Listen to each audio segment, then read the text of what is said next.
At the end of Doom the Dark Ages, we see Doomguy willingly stay in hell to do what he does best: kill demons. This wouldn't be the first time Doomguy willingly stayed in hell with a similar mission. At the end of Doom 64, Doomguy does the same thing. He willingly stays in hell to prevent another demon invasion on Earth. However, it seems like his mission this time around is slightly different. In this mission, Doomguy will be playing a more proactive role. Targets identified.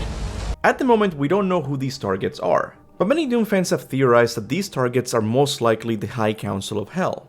These are the 6 demon lords whose rule in hell is only second to the Dark Lord himself. Not even Azrak is above them. In fact, it's implied that Azrak is simply the current demon lord who commands the legions of hell. He wasn't the first and he won't be the last. Something that the demon priest makes a reference to very early in the story.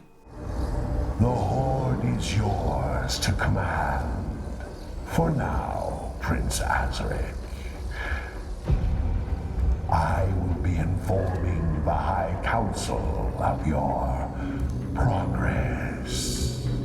It seems to me that Doomguy is aware that killing Prince Azrak wouldn't stop hell for good. In order to get the job done, he needs to attack them at the root. Of course, the root is the Dark Lord himself, but Doomguy wouldn't deal with him for many years in the future. So the next best thing is the High Council, and I think this is what the story for the DLC will be about. The next question that probably comes to mind is, who are the demon lords in this High Council? And for that question, I'm afraid I don't have a very satisfactory answer. At the moment, the High Council for the most part remains a mystery. I say for the most part because we do know the name of one of these demons. And I am also somewhat confident we've already seen him and maybe even another member from the High Council.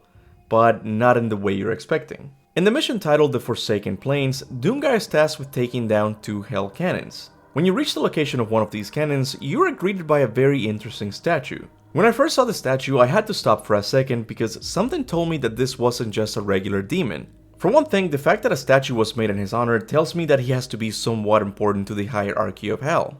There's also the fact that he seems to be sitting on a throne, once again indicating that he isn't just a regular demon. But then I noticed something even more interesting. Does the device in his chest remind you of anything?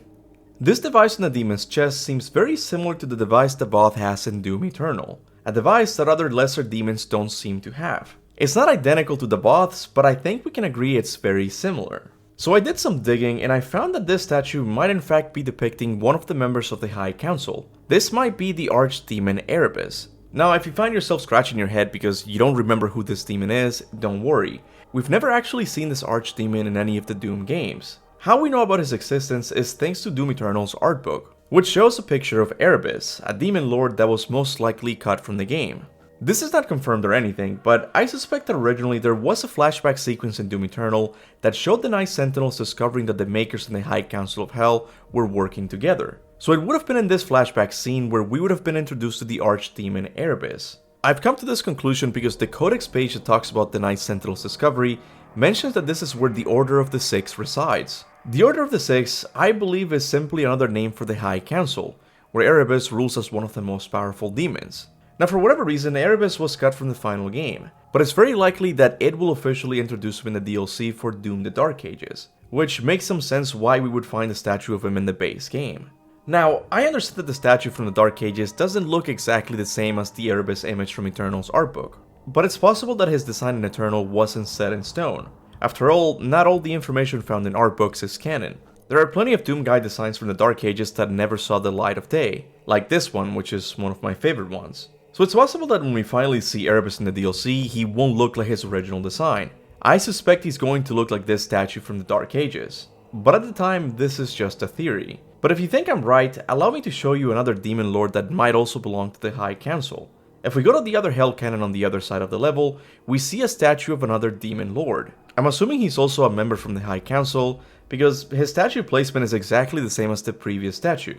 However, aside from assuming that this demon is also part of the High Council, I can't say anything else about him. The only reason we know about Erebus is thanks to Eternal's art book. What this demon's name is or what he does in hell remains a mystery. But if my theory is right, we at least know what one of the members of the High Council looks like. The truth is that we know practically nothing about the High Council. All we know for sure is that there's going to be a lot of them.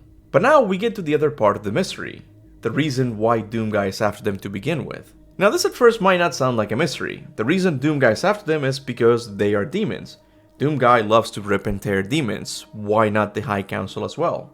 While this is true, there is some evidence that suggests that there was more to Doomguy's relationship with the High Council.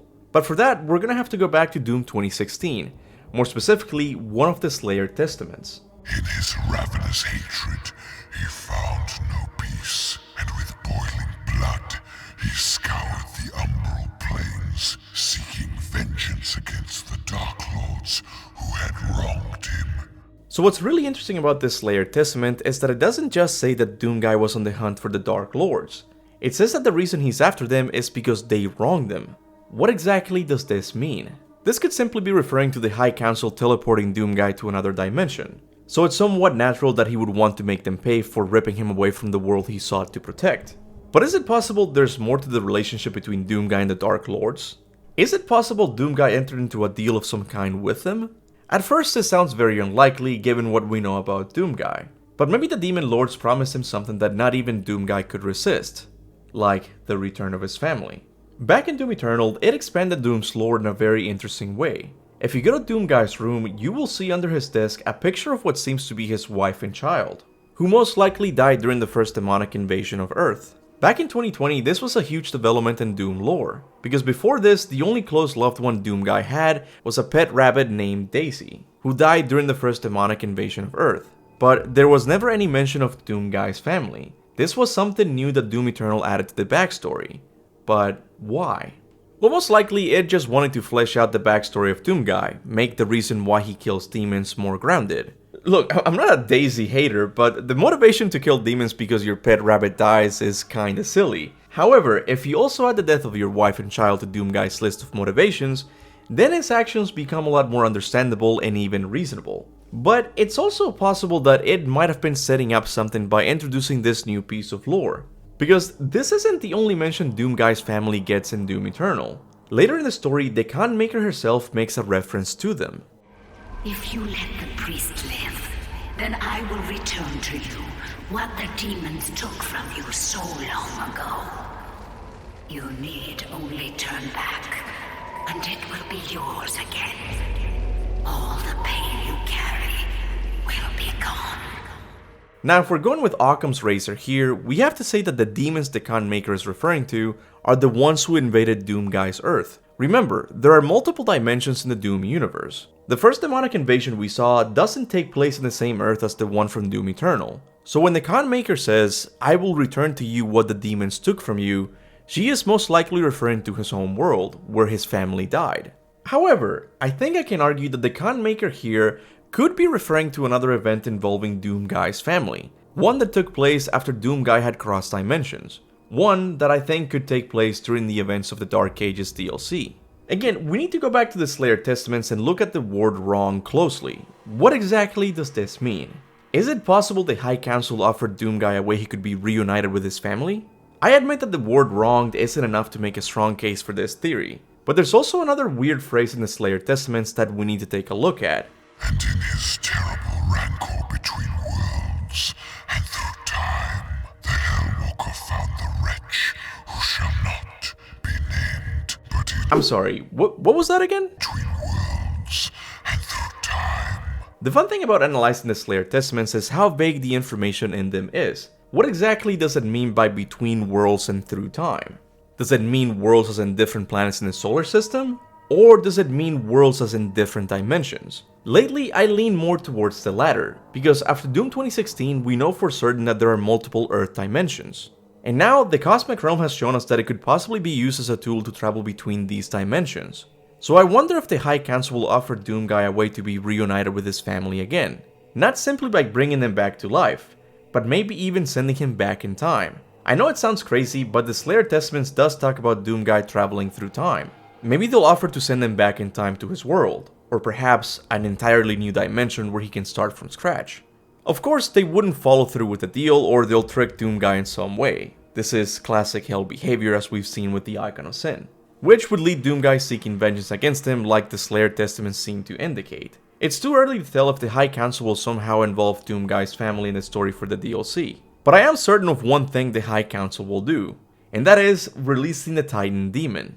The fight between Doomguy and the Titan is one that I and many other Doom fans have been dying to see since we played Doom 2016. In that game, all we see is the remains of a gigantic demon. One that is said to be bigger and much more powerful than the dreadnought Doomguy killed before the events of Doom the Dark Ages.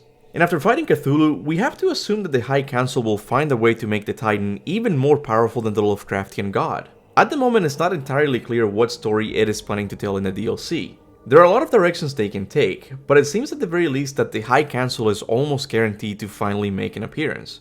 So what are you most excited to see about them? Is it the identity of the demons, or what they're planning for Doomguy? Whatever your thoughts and theories are, make sure to leave them in the comments section below. As always, I want to give a big thanks to all of my Patreon and YouTube members for supporting the channel monthly. I would also like to thank everyone who likes and shares my videos. It may not seem like much, but trust me, it really does help. And with that said, thanks for watching. And remember, go forth in the name of Olympus.